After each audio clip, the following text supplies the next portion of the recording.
Tujuan kita senyum tadi adalah bagaimana kita bisa mendapatkan harta yang lebih banyak. Tujuannya supaya bisa berinfak dan berzakat tadi.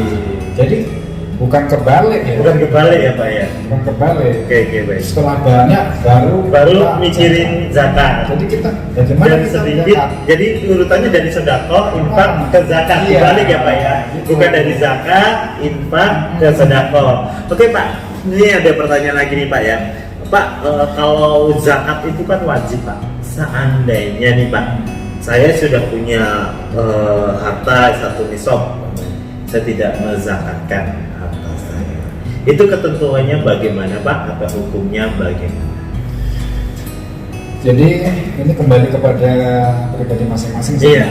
Tapi kita sebagai seorang muslim itu adalah satu hak, adalah satu sobat. Kita harus senantiasa memberikan nasihat kepada kawan-kawan kita, karena kita tidak mungkin akan menciptakan suasana yang islami kalau di lingkungan kita ini tidak islami juga. Nah, kewajiban kita yang pertama adalah kalau orang itu sudah misalnya seseorang ini teman kita misalnya tahu kita ini orangnya mampu tapi tidak, karena kita akrab kan tahu ya, tahu ini tidak zakat kan tahu karena teman akrab, maka solusinya adalah sebelum kita mengajak kepada mengeluarkan zakat itu, kita lihat dulu sholatnya. Oh, jadi sebelum kita mempertanyakan tentang zakatnya, kita pertanyakan dulu tentang ibadah sholatnya. Sholat. Mungkin selama ini dengan kita sholatnya nggak ada salahnya, gimana di rumah bisa sholatnya istiqomah tidak? Kita menanyakan itu, insya Allah namanya teman ya, nggak akan tersinggung. Ya baik. Kalau di rumah itu saya nggak sempat dan kadang ketiduran ya. Iya betul ya Pak. Nggak ada salahnya, oke lah kalau kita aktifkan aja, nanti kalau pas sholat saya miss call. Oh ya seperti itu. Nanti pas sholat kita bagaimana sholat, sudah sholat belum? Nah, salah satu bentuk daripada kecintaan kita terhadap sahabat kita nggak rela sahabat kita masuk neraka. Benar Pak. Intinya pentingnya seorang sahabat yang soleh, orang yang selalu mengingatkan tentang kebaikan.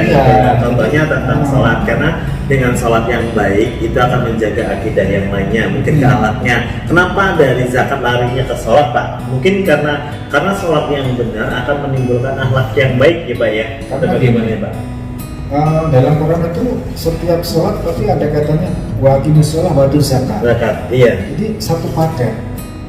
Dan yang namanya ibadah itu intinya sebenarnya hanya sholat. Kita tahu yang namanya rukun Islam itu kan ada 5. Yang pertama adalah syahadat ya. Syahadat. Yang kedua adalah sholat. Ketika sholat, di dalam sholat ada syahadat.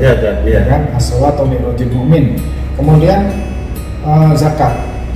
Zakat ini kaitannya dengan ketika kita sholat, pasti kita memerlukan pakaian, tempat. Bagaimana seseorang ini bisa membeli pakaian, menutup auratnya, tempatnya suci kalau dia tidak mempunyai yang namanya uang tadi kan? Tidak, perintah zakat ini ada kaitannya dengan sholat. Gitu kan? Makanya kuncinya dua aqimus sholah wa atuz zakat. Tapi zakat ini sebenarnya untuk mendukung sholat. Intinya hanya sholat. Maka ketika kita meninggal dunia, yang pertama yang dilihat hanya sholatnya. Sholatnya benar, jangan habis itu. Ya kan kata orang begini, kalau kita sholatnya benar, pasti semuanya benar. Nah nih Pak, ada pertanyaan lagi Pak. Itu ada orang yang rajin banget sholatnya terlihat, cuma masih kikir, itu gimana Pak? Kelihatannya kikirnya untuk berzakat, berinfak. Kita tahu soal infak ya, maksudnya kalau sedekah kita nggak tahu ya. Tapi kalau ke zakat atau ke infak itu dia sangat payah itu. Kenapa itu Pak? Ini mungkin harus kita deketin ya. Bisa jadi dia tuh sebenarnya sudah mengeluarkan ya. Cuma bentuknya bahkan mungkin lebih besar daripada zakat. Begitu ketemu temannya ditraktir, kan? Sementara begitu ditraktir yang dimakan juga paling cuma sedikit, yang lainnya dibuang. Karena kan mubazir. Artinya banyak sekali orang-orang di sekitar kita yang dia itu sebenarnya rela mengeluarkan hartanya, cuma belum tepat. Sebenarnya Islam ini lebih apa ya? Lebih kalau dikatakan murah tapi bukan murahan ya. Misalnya kalau ada orang anak lahir, kan ketentuannya hanya potong rambut, kemudian ditimbang berapa gram, keluarkan emas yang berapa rambut itu. itu kan nggak banyak. Nggak banyak. Saya rasa nggak nyampe 10 gram Iya, gitu kan. iya, Nggak betul. nyampe. Paling 2 atau 3 gram aja. Bagikan kepada fakir Miskin miskin sekitar, ya. Kemudian kalau perempuan potong akikah. Iya. 1 ekor kambing. 1 ekor kambing. Berapa sih? Paling 2 juta aja. 2 juta aja. Laki-laki misalnya 2 paling 5 juta aja. Iya. Kan nggak banyak itu Iya. kan. Bandingkan dengan sekarang, kalau misalnya anak lahiran itu kemudian disambut dengan acara-acara itu, saya rasa biayanya lebih besar. Lebih besar pada ketentuan. Kalau tadi katakanlah yang emasnya itu 2 juta, Iya. kambingnya 2 juta cuma 4 juta. Iya.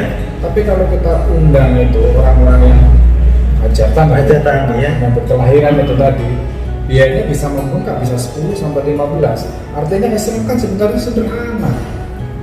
Pak, bagaimana uang saya banyak? Gampang, tidak harus 1 ekor. Yang penting kalau perempuan ganjil. Iya. Oh, kalau perempuan ganjil, Iya. mau 2, mau 3, 1, 3, 5 gitu ya Pak ya. Cuman kalau laki-laki genap. Itu kan sebagai lambang saja, Oh. lambang bentuk bersyukurnya. Iya. Kalau laki-laki itu berlipat. Oh iya. Karena iya. apa? Memang sudah takdirnya seperti itu. Untuk kesaksian aja, kita punya masalah nih. Mana saksinya ini? Laki apa perempuan? Perempuan. Kalau perempuan saksinya harus 2. Artinya kalau misalnya laki-laki 2 orang saksi, perempuan harus 4 orang Saksi. saksi. Itu sebagai lambang lambang. saja. Iya. Jadi kalau misalnya, oh ini akikahnya 1 ekor, kalau kita keluarga besar, kita Iya. orang kaya, Kaya. ya, jangan Nggak 1 cukup ya. ekor lah. 3 ya Pak ya. Karena kan ketuanya ganjil ya. 1, 3, 5. Iya. Karena dia orang kaya terus banyak yang diundang. Jadi 3 atau 5 gitu ya Pak ya. Ketika orang itu tidak mampu, ya jangan 3, 1 aja kan cukup. Iya. Gitu namanya. Orang juga memahami. Jadi Islam itu tidak memberatkan. Tidak Islam itu tidak memberatkan, justru meringankan. Cuman kita yang tidak menyadari kita. karena yang merasa yang baik itu menjadi berat buat kita karena kita mungkin sholatnya kurang benar tadi ya Pak ya, kembali Islamnya, seperti itu. nah, jadi kalau kita sudah Islam sebenarnya ringan. Mau jadi orang kaya Ringan. jadi orang nggak punya juga ringan. Punya Gitu. ya berarti benar bahasanya gini, aku kemarin kan sempat belajar nih Pak ya. Jadi ada peribahasa beriman itu mudah, yang sulit itu adalah tidak beriman. Kenapa? Iya. Iya kan? Seperti itu benar ya Pak peribahasanya. Karena kalau kita beriman, semuanya hal yang sulit pun kita udah ikhlas. Cuman kalau kita nggak beriman, yang hal sepele pun menjadi beban seperti itu. Nah itu. Oke Pak, kita lanjut lagi masalah ke pembersihan harta. Nah kita tadi udah ngebahas tentang zakat. Kita lari lagi ke infak. Pak, perbedaan nyata antara zakat dan infak ini apa? Dan Ya. ketentuannya infak itu bagaimana? Secara spesifik itu infak itu kan dua mimar rozakna munfikun itu Iya. ya awal-awal dalam surat Al-Baqarah itu kan semua orang hafal. Iya. Apalagi yang biasa tahlilan yasinan. Yasinan, iya. Surat Al-Baqarah 1 sampai 5 dibaca berulang-ulang kan Iya, itu dua betul. mimar rozakna munfikun, dua mimar rozakna munfikun. Artinya kita harus mengeluarkan sebagian rezeki Iya. rezeki kita ya. Iya. Kita infakkan. Nah, di sana tidak disebutkan nominalnya, Iya. tapi Ketentuannya ada gitu ya Pak ya. tapi iya harus gitu kan, Hmm. harus seperti kita bernapas ini kan. Bernapas ini penting nggak sih sebenarnya bernapas itu? Ya penting Pak. Kalau nggak bernapas nanti mati Pak. Nah, sebegitukah kita menganggap remeh infak, padahal kita bernapas aja kayaknya begitu bangun bernapas kita biasa-biasa aja kan? Kayaknya ya aktivitasnya itu ya Pak. Jadi dari belum tidur ya ini, bangun tidur ya ini gitu. Tapi tidak menyadari bahwasanya itu ada kenikmatan, ada suatu rasa syukur yang luar biasa sebenarnya mungkin ya Pak ya. Jadi kalau kita menganggap bernapas itu penting, berinfak itu sebagaimana orang bernapas itu. Oh, jadi berinfak itu sebagaimana orang bernapas itu. Jadi ketentuannya infak itu adalah kewajiban yang harus kita jalani seperti kita menarik napas, begitu juga dengan infaknya. Benar ya Pak ya? Jadi buat sahabat ibadah di rumah tuh mulai sekarang tuh ingat ini yang belum pada zakatnya, infaknya, mulai dari sekarang, karena ketentuan sendiri dengan kita membersihkan harta kita akan terhindar dari mara bahaya, penyakit dan gangguan segala macam bentuk keburukan. kita akan terhindar dari, dan kehidupan kita akan terlihat lebih berkah ya Pak ya. Iya, lebih rileks, lebih berkah, lebih hidup kita lebih ringan ya Pak ya. Kata relax itu kan coba napas, relax saja kan gitu. Iya, relax, iya benar. Relax aja, apa? Biar relax. Ya berarti seperti itu ya Pak ya. Jadi dengan kita menginfakkan itu membuat kita semakin relax. Hidup ini nggak berat. Iya, benar-benar. Memang kita yang namanya subhan tawilan ya, berbuat sibuk sepanjang hari itu harus wajib. Ya, wajib Pak. Kita ketika sibuk itu tetap bernapas ya. Iya. Ketika kita santai juga bernapas. Ya. Bahkan tidur pun bernapas. Iya. Tidur pun bernapas, kalau nggak bernapas mati Pak. Makanya, jadi begitulah pentingnya infak itu seperti itu. Seperti orang bernapas itu. Kalau tidak infak, alah saya nggak infak nanti aja kalau sudah satu nisab zakat. Sama ada ibn nggak usah bernapas. Berarti tahan apa dulu Pak, lama ya mati lah Pak.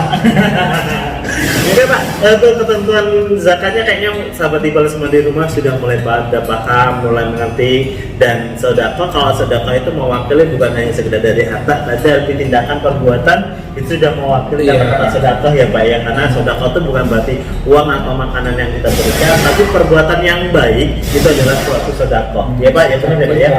Ya, kita senyum kita. Ya. Karena kita, nah ini kalau sudah orang yang tingkatan paling tinggi itu kan namanya orang yang disebut dengan orang muhsin. Ya. Muhsin itu tutur katanya membuat orang lain senang. Ya. Katakanlah seniman. Ya. Orang yang sudah muhsin itu orang yang mungkin dia profesinya seperti seniman karena menghibur ya Pak ya. Mulutnya suaranya indah itu bukan nyari tapi menyenangkan orang lain saat berbicara tuh orang mendengarkannya tuh bahagia ya. Tidak seperti membuli, mengejek karena orangnya selalu berkata santun gitu mungkin Pak ya. Ada yang istilahnya seni tari artinya tangannya tuh selalu memberikan sesuatu yang baik. Ada yang kakinya selalu langkah tempat-tempat yang baik, jadi semuanya menyenangkan. Itulah orang-orang hasilnya seniman itu ya orang yang mukmin itu seniman semua. Oh ya, orang mukmin itu aslinya orang seniman semua. Karena semua yang dilakukan itu menghibur dan menyenangkan banyak orang. Cuman perbedaannya kalau orang mukmin itu yang menyenangkan dalam secara akidah, secara Islam, secara tuntunan Allah. Kalau seniman itu bermacam cara dan bermacam gaya ya Pak ya. Panggungnya kan hanya sempit. Iya. Kalau kita panggungnya luas, seluruh dunia karena dia mencakup umat Islam ya Pak ya. Umat bukan Islam ya, semua umat ya. Semua umat ya. Jadi nggak hanya orang yang dilindungi, yang dibuat senang, tapi dari semua alam yang ada di sini, dari manusia, alamnya merasa nyaman dengan orang mukmin ya Pak ya. Bumi yang dipijak oleh orang yang mukmin senang ya Pak ya. Istilahnya aja kalau bisa kesinilah, pijaklah aku. Ya malah mengharapkan gitu Pak ya. Kita bertempat di situ. Kita semua mengharapkan kalau sudah bumi dunia apalagi manusia. Iya benar Pak. Menginginkan kehadiran di tengah-tengah. Oke, Pak Yanto, terima kasih untuk informasi atau ilmunya yang diberikan buat sahabat Iqbal semuanya. Mudah-mudahan apa yang Bapak Yanto sampaikan hari ini itu bermanfaat buat saya, yang pastinya buat sahabat Iqbal yang ada di rumah, dan mudah-mudahan menjadi keberkahan buat Bapak yang menyampaikan. Dan terima kasih banyak buat Pak Yanto. Saya akhiri, wassalamualaikum warahmatullahi wabarakatuh. Waalaikumsalam.